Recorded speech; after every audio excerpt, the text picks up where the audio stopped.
জাহ্নবী কাপুরের সুন্দরী হওয়ার পেছনে নাকি ভূমিকা রয়েছে ডক্টর রাজ কানোদিয়ার। এর প্রমাণ মিলেছে অভিনেত্রীর নাকের অস্ত্রোপচার সম্পর্কিত একটি পোস্টে তিনি লাইক করেছিলেন। তিনি সম্প্রতি আম্বানিদের বিয়েতে হাজির ছিলেন এবং শ্রীদেবী কন্যা তার গলা ধরে একটি পোস্টও করেছিলেন। তাছাড়া আম্বানিদের বিয়েতে আসা আরও হলিউড তারকা অভিনেত্রী ক্লোই কার্ডাশিয়ান তো প্রকাশ্যেই স্বীকার করে নিয়েছেন ডক্টর কানোদিয়া তার রাইনোপ্লাস্টি করেছিলেন।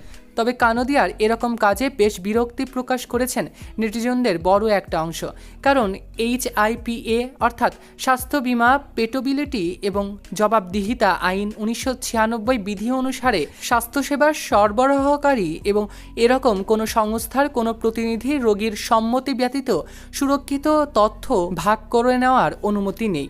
নাকের সৌন্দর্য বর্ধনে রাইনোপ্লাস্টি করেছেন জনপ্রিয় অভিনেত্রী জাহ্নবী কাপুর। অস্ত্রোপচারের মাধ্যমে মানুষের নাকের আকৃতি পরিবর্তন করা সম্ভব, আর রাইনোপ্লাস্টি